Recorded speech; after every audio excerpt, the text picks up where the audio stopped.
समय मिसेस कपूर खुशी से फूली नहीं समा रही होंगी। उनका दिल तो खुशी से झूम उठा होगा। सिमरन ने मन ही मन कहा। लेकिन सिमरन तब तक बाहर नहीं निकल सकती थी जब तक कि मिसेस कपूर स्टोर के बाहर न चली जाए। जैसे ही सिमरन ने उन्हें अपनी आंखों से ओझल होते हुए देखा, वो भी सीक्रेट रूम से बाहर आ गई। सिमरन बाहर आते ही फरहान के बगल में बैठ गई। फरहान सिमरन को देखकर ऐसे हंस रहा था जैसे वो उसे बताना चाह रहा हो कि उसने मिसेस कपूर को बेहद आसानी से बेवकूफ बना लिया था। तुमने उन्हें देखते ही नेकलेस की कीमत दोगुना कर दी। कितनी कमीने हो ना तुम फरहान।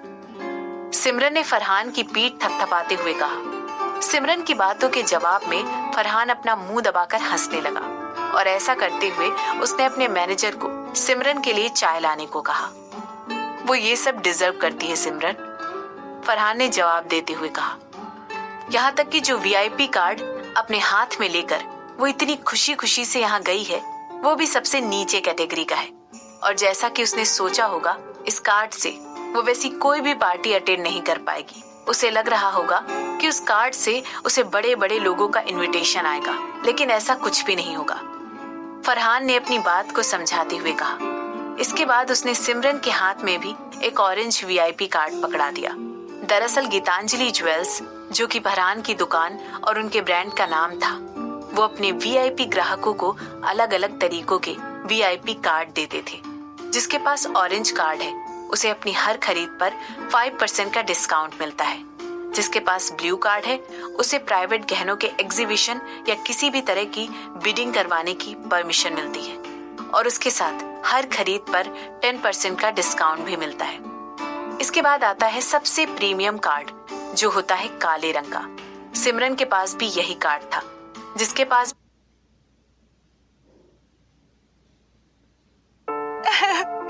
पापा, मुझे ये शादी नहीं करनी। दिव्यांका ने जो किया उसके लिए मुझे सजा क्यों मिल रही है? प्लीज पापा, आप जानते हैं मुझे आईएएस बनना है। एक सीधी सादी लड़की जिसके बड़े सपने हैं, ऐसी है आन्या। लेकिन उसे क्या पता था कि आज का दिन उसके लिए सबसे बुरा होगा। उसकी कजन दिव्यांका की शादी मुंबई शहर के जाने माने परिवार और आरआर ग्रुप के मालिक दिग्विजय रॉय चौहान के पोते रुद्र रॉय चौहान से हो रही थी।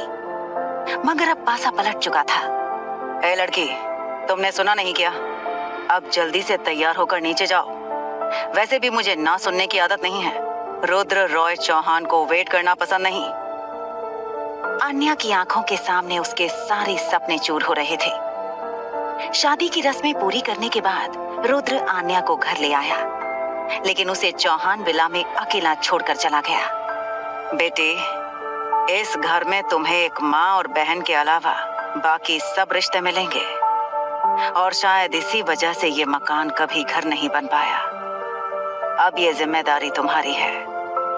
दिग्विजय जी की बातों ने आन्या को हैरान कर दिया। उसे समझ नहीं आया कि वो अपने अंदर उमड़ रहे सवालों का जवाब किससे मांगे। देर रात रुद्र रूम में आते ही आन्या के करीब आने लगा। इधर आओ मेरे पास, मैं तुम्हारे लिए एक तोहफा लेकर आया हूँ। इस घर में तुम्हारा पहला दिन है और इससे खूबसूरत तोहफा मेरी बीवी के लिए कुछ हो ही नहीं सकता। जब आन्या ने देखा कि रुद्र ने उसे क्या दिया है, तो उसे समझ नहीं आया कि ये कैसा आदमी है। कभी रूठ तो कभी प्यार। आखिर क्या था रुद्र का तोहफा? क्या शादी की पहली रात रुद्र आन्या के करीब आएगा? क्या थी दिव्यांका की गलती जिसकी मिली आन्या को सजा? क्या रुद्र आन्या के सपनों को देगा उड़ान?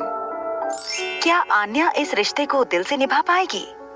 ये सब अभी जानने के लिए क्लिक प्ले नाउ और सुनिए मजबूरी में लिखी प्यार की दास्तां।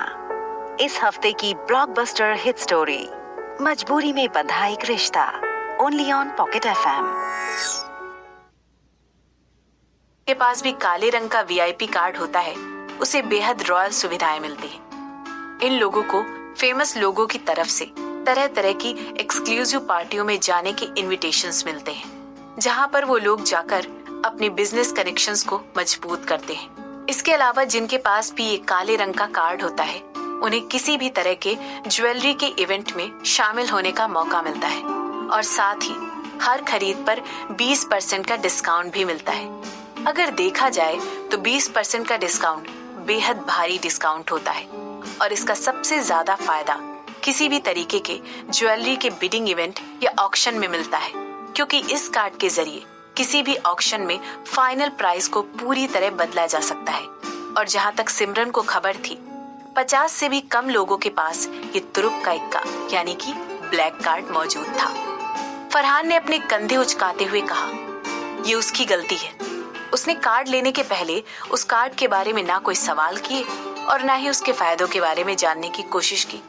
तो ये उसकी प्रॉब्लम है, ना कि मेरी।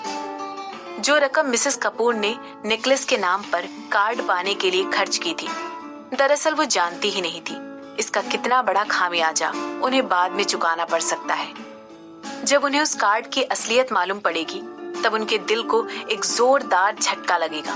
मिसेस कपूर तो वो नेकलेस खरीदना ही नहीं चाहती थी, लेकिन वीआईपी कार्ड के लालच में उन्होंने इतने सारे पैसे मामूली से नेकलेस पर दांव पर लगा दिए। ऐसा लग रहा था कि मानो फरहान ने उन्हें वीआईपी कार्ड के जरिए नेकलेस खरीदने पर मजबूर कर दिया हो। उन्हें लगा कि ऐसा करके वो अपनी बेटी रिद्धिमा के करियर को उठाने में थोड़ी मदद कर देंगी। सिमरन को लगा कि कहीं यही तो वो वजह नहीं थी जिस वजह से आज कपूर खानदान को इतनी तंगी देखनी पड़ रही है। हो सकता है इस तंगी की वजह से ही उनके दिमाग पर भी असर पड़ रहा हो। वहीं मिसेस कपूर ने ऐसा तो नहीं सोचा था कि ये सब करके वो आने वाली गरीबी से पीछा छुड़ा सकती थी। जितना सिमरन उन्हें जानती थी, मिसेस कपूर जितनी दिखाई देती थी उससे कहीं ज्यादा शातिर थी और उनका दिमाग इस तरह की चालों को चलने में बेहद माहिर था। सिमरन ने अपनी आंखों से इशारा करते हुए फरहान से कहा, चुड़ैल, एकदम चुड़ैल है वो। खैर जो भी है, मुझे उस फैशन वीक में जाने के लिए एक इनविटेशन चाहिए। ऐसा कहकर सिमरन अपने पांव पे पांव रख के बड़े आराम से बैठ गई। ठीक है, मुझे लगता है शायद हमारी बातें सुनकर कनिका भी साथ चलने की जिद करे, तो तुम हम दोनों के लिए इनविटेशन का इंतजाम कर दो, सिमरन ने फरहान से कहा। कनिका? वो क्यों? क्या उसे यहाँ पर कोई फिल्म शूट करनी है? फरहान ने चौंकते हुए पूछा। हो सकता है, किसे पता, सिमरन ने अपने कंधे उठाते हुए कहा। इसके बाद सिमरन ने देखा कि फरहान का मैनेजर उनके लिए चाय और नाश्ता लेकर आ रहा था। दरअसल सिमरन, फरहान और कनिका बड़े करीबी दोस्त हैं। यकीन करना मुश्किल था कि इतनी बड़ी कंपनी की मालकिन, कई अवार्ड जीत चुकी फिल्म डायरेक्टर और एक गहनों की दुकान के मालिक का इकलौता बेटा इतने अच्छे दोस्त हो सकते थे। ये तीनों अपनी अपनी जगह इतने कामयाब हो चुके थे कि हर मैगजीन में आए दिन इन तीनों की तस्वीरें छपा करती थी। यहाँ तक कि जब लोगों को पता चला कि ये तीनों इतने करीबी दोस्त हैं और तीनों ही अक्सर साथ पाए जाते हैं, तो लोग इन्हें द गोल्डन ट्रायो के नाम से बुलाने लगे। फैशन वीक 2 हफ्ते में शुरू होने वाला है, फरहान ने अपने चाय की चुस्की भरते हुए कहा और सिमरन से पूछा, तो तुम यहाँ कितने दिनों के लिए आई हो? क्या तुम यहाँ काफी टाइम तक रुकोगी? वैसे भी जो मॉल तुमने अभी अभी अपने नाम किया है, उसमें बहुत सारा काम होना बाकी है। मुझे नहीं लगता कि 1 महीने में वो काम पूरा हो जाएगा। मुझे तो लगता है कि 1 महीने का समय तुम्हें बहुत कम पड़ेगा। हाँ, 1 महीना तो लगेगा। मुझे लगता है 1 महीने के अंदर सारे काम हो जाने चाहिए। दरअसल वो भी एक वजह है कि मैं यहाँ पर आई हूँ और मैं तुमसे ये भी कहना चाहती थी कि तुम अपना एक स्टोर हमारे मॉल में क्यों नहीं खोल लेते हो, सिमरन ने फरहान से कहा। जैसे ही सिमरन ने फरहान से ये बात कही, फरहान की आंखें बड़ी हो गई और वो शक भरी निगाहों से सिमरन की ओर देखने लगा। फरहान को देखते देखते सिमरन ने अपनी बात को आगे बढ़ाते हुए कहा, जाहिर सी बात है, जब तक मॉल का काम खत्म नहीं हो जाता है, मैं तुमसे शिफ्ट करने के लिए नहीं कहूंगी। मैं सारे काम खत्म करके ही तुम्हें अपने सपनों के महल में बुलाऊंगी, तो तुम मॉल को पूरी तरह से बदल दोगी। फरहान ने उत्सुकता भरे अंदाज से पूछा। तुम्हें नहीं लगता ये सही होगा? सिमरन ने सिर हिलाते हुए कहा। चलो ठीक है फिर, डन, फरहान ने कहा। फरहान को सिमरन पर पूरा भरोसा था। सिमरन इतनी काबिल लड़की थी कि डूबते हुए जहाज से भी सोना निकाल सकती थी, और अगर कोई इस डूबते हुए बिजनेस को बचा सकता था तो वह सिर्फ और सिर्फ सिमरन थी। वरना जिस तरह ये मॉल दिवालिया हुआ था। इसका वापस उभर कर आना बेहद मुश्किल था। सिमरन के अलावा ये काम और कोई इतने बेहतर ढंग से नहीं कर सकता था।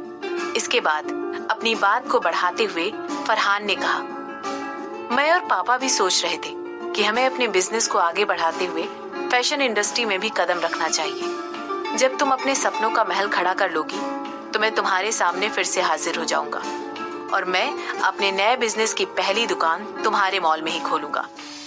ऐसा कहकर फरहान ने न केवल सिमरन का हौसला बढ़ाया बल्कि उसे कन्विंस्ड भी किया।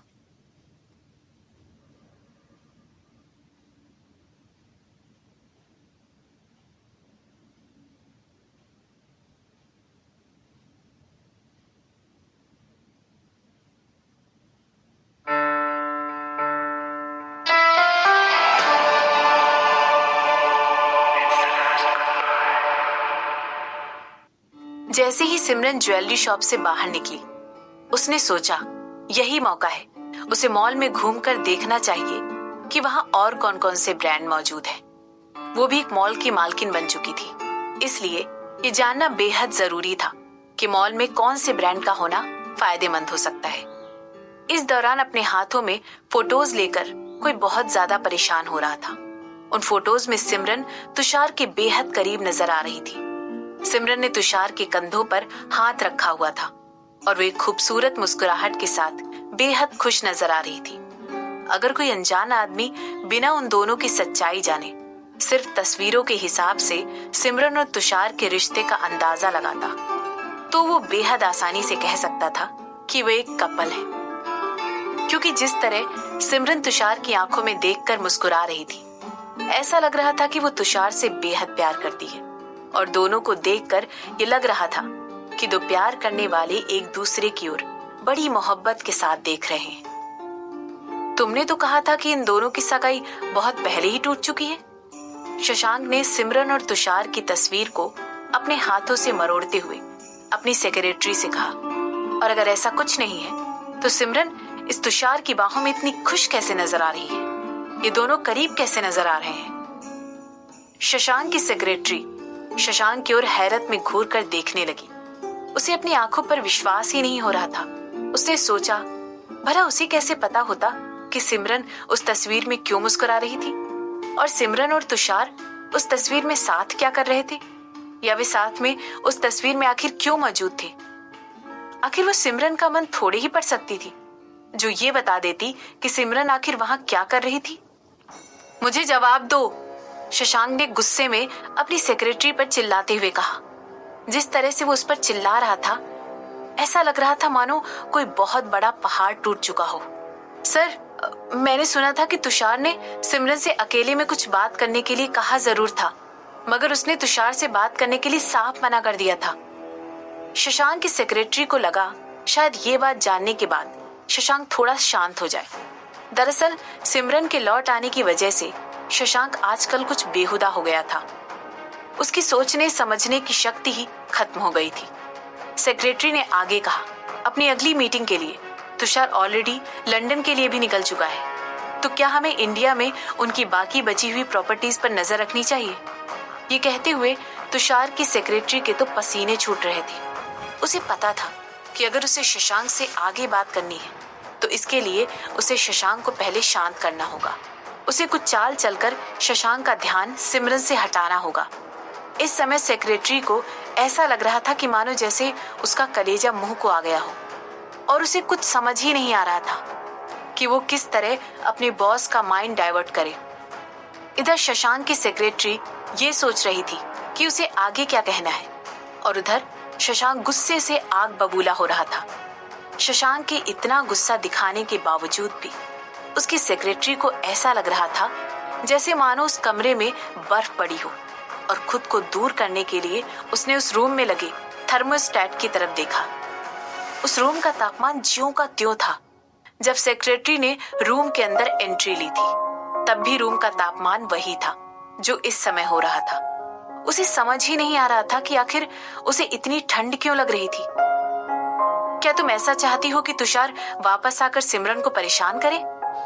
शशांक ने अपनी आवाज को बढ़ाते हुए कहा। आखिर वो ऐसा करके तुषार को वापस क्यों बुलाता, और ऐसा करके वो सिमरन की मुश्किलें और क्यों बढ़ाता? नहीं सर, मैं तो बस एक सजेशन दे रही थी, सेक्रेटरी ने झिझकते हुए कहा। बस बहुत हो गई तुम्हारी बकवास, शशांक ने अपनी सेक्रेटरी को बीच में टोकते हुए कहा। और ऐसा करते हुए जब शशांक ने अपनी नजरें नीचे की तो उसकी नजर फिर से उस मरोड़ी हुई तस्वीर पर पड़ी, और उस तस्वीर को देखते ही शशांक की आवाज फिर से ऊंची हो गई, और उसी ऊंची आवाज में उसने अपने सेक्रेटरी से कहा, क्या तुम्हारी सिमरन की सेक्रेटरी से कोई बात हुई है? क्या उसने तुम्हें वापस से कॉल किया? नहीं सर, उनकी तरफ से कोई जवाब नहीं आया है, शशांक की सेक्रेटरी ने जवाब दिया। इसके बाद उसे अपनी बात को आगे बढ़ाते हुए कहा, हालांकि उन लोगों ने कपूर इंडस्ट्रीज के सारे बड़े शेयर होल्डर्स के बारे में पता लगाना शुरू कर दिया है। वो सबके बैकग्राउंड के बारे में पता लगा रहे हैं। इसके अलावा हमारे आदमियों ने पता लगाया है कि कोई और भी है जो हमारे बारे में सारी खबरें ढूंढ रहा है। जहां तक मुझे लगता है ये मिस सिमरन और उनके लोगों का काम है। इस खबर को सुनकर शशांक अचानक से थोड़ा शांत दिखाई दे रहा था, और उसे ऐसा देखकर उसकी सेक्रेटरी की जान में जान आई। उसकी सेक्रेटरी को ऐसा लगा कि मानो अभी अभी कोई तूफान थम गया हो। ठीक है, ये तो अच्छी खबर है, चलो मैं उन्हें एक दिन का टाइम और दे देता हूँ ताकि वो मुझे कॉल कर सके और मेरे साथ अपॉइंटमेंट फिक्स कर सके, शशांक ने धीरे से चालाकी से हंसते हुए कहा। शशांक को मुस्कुराता देख उसकी सेक्रेटरी को विश्वास ही नहीं हुआ, इतनी जल्दी से शशांक का मन कैसे बदल गया। शशांक की सेक्रेटरी तब से उसके साथ थी जब से शशांक ने अनाथ आश्रम छोड़ा था, और इस बात को करीब 10 साल गुजर चुके थे। मगर ये पहली बार था जब उसकी सेक्रेटरी ने शशांक को इस तरह मुस्कुराते हुए देखा था। वो खड़े खड़े ये सोच रही थी कि शशांक भी कितना मूडी आदमी है। शशांक की सेक्रेटरी को यकीन था कि उसके बॉस को सिमरन से प्यार हो गया है, लेकिन वो ऐसा नहीं चाहती थी कि प्यार में पड़कर उसके बॉस अपने होशो हवास ही खो दे। वो सोच रही थी कि भगवान उसके बॉस को थोड़ी सद्बुद्धि दे। आखिर वो कैसे सोच सकते हैं कि वो सिमरन को उन्हें कांटेक्ट करने के लिए कोई डेडलाइन देंगे? सिमरन को आखिर ये पता भी था कि वो उसकी कॉल का बेसब्री से इंतजार कर रहा है। आखिर सर को हो क्या गया है? वो दिन पर दिन सिमरन के पीछे पागल होते जा रहे हैं। शशांक की सेक्रेटरी के पास शशांक को ऐसा अजीब व्यवहार करते हुए देखने के अलावा और कोई चारा नहीं था। वो खड़े खड़े सोचने लगी, हो सकता है जैसा कि कहते हैं कि प्यार में अक्सर लोग पागल हो जाते हैं, वैसा ही शशांक के साथ भी हो रहा हो, और शशांक जैसे शातिर और समझदार बॉस भी प्यार के इस वार से अपने आप को बचा नहीं सके। और ये सही भी था। सिमरन वो पहली लड़की थी जिसने शशांक का ध्यान अपनी ओर खींचा था। अभी कुछ समय पहले ही बड़ी चालाकी से शशांक के दुश्मनों ने एक अफवाह फैला दी थी, जिसकी वजह से शशांक को उनके आगे झुकना पड़ा था, और उस अफवाह की वजह से बिजनेस की दुनिया में तो जैसे तहलका ही मच गया था। इसके बाद किसी ने भी शशांक पर इतनी आसानी से विश्वास नहीं किया, और उनके बिजनेस को काफी नुकसान उठाना पड़ा था। यहाँ तक कि अभी भी कुछ जगहों पर ये अफवाह फैली हुई है और इसे पूरी तरह से मिटाया नहीं जा सकता है। शशांक ने इस अफवाह को खत्म करने के लिए कोई कसर नहीं छोड़ी। उसने बहुत मेहनत करके काफी लोगों को अपनी बात का यकीन भी दिलाया कि उस अफवाह में कोई सच्चाई नहीं है, लेकिन फिर भी शशांक के दुश्मनों ने इस अफवाह का फायदा उठाते हुए बिजनेस की दुनिया में शशांक का काफी नाम खराब किया। मैं चाहता हूँ कि तुम एक काम करो, मार्केट में मेरे नाम पर कपूर इंडस्ट्रीज के जो भी शेयर्स हैं उन्हें तुम तुरंत सिमरन के नाम ट्रांसफर कर दो, और ये सब जितनी जल्दी हो सके उतनी जल्दी करो, शशांक ने अपनी सेक्रेटरी से कहा। शशांक की बातें सुनकर उसकी सेक्रेटरी अपनी जगह से ऐसे उठ गई जैसे किसी ने उसे हसीन सपने से उठा दिया हो। क्या शेयर्स ट्रांसफर करवा दूं? शशांक की सेक्रेटरी शशांक को घूरते हुए कहा। ऐसा समझो कि ये शेयर्स मैं सिमरन को उसकी सगाई के तोहफे की तरह दे रहा हूँ, और जब मैंने इनको खरीदा था तभी मैंने सोच लिया था कि जब भी सिमरन वापस आएगी तो ये शेयर्स मैं उसे तोहफे के रूप में दूंगा। अब उसकी मर्जी है कि वो इन शेयर्स के साथ कुछ भी करे, या तो वो इन्हें फेंक दे या इन्हें अपने पास रख के इनका फायदा उठाए। मेरे लिए उसकी खुशी से बढ़कर और कुछ भी नहीं है। शशांक की शर्मनाक बातें सुनकर उसकी सेक्रेटरी तो मानो शर्म से पानी पानी हो गई थी। क्या? सगाई के तोहफे की तरह? पर आप तो सिमरन से अभी तक एक बार भी नहीं मिले हैं। आखिर कोई इतना बेशर्म कैसे हो सकता है? शशांक की सेक्रेटरी अच्छी तरह जानती थी कि शशांक ने वो शेयर्स इसलिए खरीदे थे ताकि वो कपूर खानदान को तंग कर सके। वो फिर कैसे कह सकता था कि उसने वो शेयर्स सिमरन के साथ खेल खेलने के लिए लिए थे? क्यों सर, क्यों? ये पहली बार था जब शशांक की सेक्रेटरी को ऐसा लग रहा था कि शशांक ना केवल बिजनेस की दुनिया का बेताज बादशाह है बल्कि वो बेशर्मी का भी बादशाह था। और आज तो उसने सारी हदें ही पार कर दी थी। जैसा आप कहें सर, आपका काम हो जाएगा, शशांक की सेक्रेटरी ने हाँ में सिर हिलाते हुए कहा। आखिर वो शशांक की बात मानने के सिवाय और कर भी क्या सकती थी? शशांक उसका बॉस था और उसका हर हुक्म उसे अपनी सर आंखों पर रखना था। हालांकि शशांक जरा बेशर्म किस्म का आदमी था, लेकिन उसकी सेक्रेटरी फिर भी उसे किसी भगवान की तरह ही पूछती थी। उसके लिए शशांक किसी भगवान से कम नहीं था। बाहर किसी को भी ये बात पता नहीं थी। शशांक और उसकी सेक्रेटरी दोनों ही एक ही अनाथालय में साथ साथ बड़े हुए थे। दोनों ने ही काफी वक्त साथ गुजारा था। लेकिन शशांक की सेक्रेटरी ने 18 साल की उम्र में अनाथालय छोड़ा था, जबकि शशांक ने 16 साल की उम्र में ये अनाथालय छोड़ दिया था। और इसके बाद 2 साल बाद शशांक ने वापस आकर उसे अपनी सेक्रेटरी बनाने का ऑफर दिया। इसके 2 साल बाद शशांक ने वो अनाथालय भी खरीद लिया और इस अनाथालय को एक सिक्योरिटी एजेंसी में बदल दिया। इस एजेंसी का मकसद था अनाथ बच्चों को उनके बड़ा होने पर सही जगह सेटल करना, उन बच्चों की पढ़ाई में मदद करना और उन्हें बड़ा होने पर सही नौकरी दिलवाना। कुछ सालों बाद वही सिक्योरिटी एजेंसी आज इतनी बड़ी एजेंसी बन चुकी थी कि आज वो हजारों अनाथ बच्चों को नौकरियां दिलवा रही थी। उस अनाथालय में आने वाला हर बच्चा इस बात से वाकिफ था कि शशांक ने उस अनाथालय को क्या से क्या बना दिया था। इसीलिए वहां काम करने वाला हर व्यक्ति और वहां आने वाला हर बच्चा शशांक को देवता की तरह पूजता था।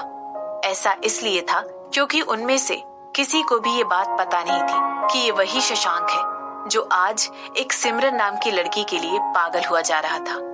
अगर उनमें से किसी को भी ये बात पता चलती तो शायद उनकी नजरों में शशांक की इज्जत कुछ कम हो जाती।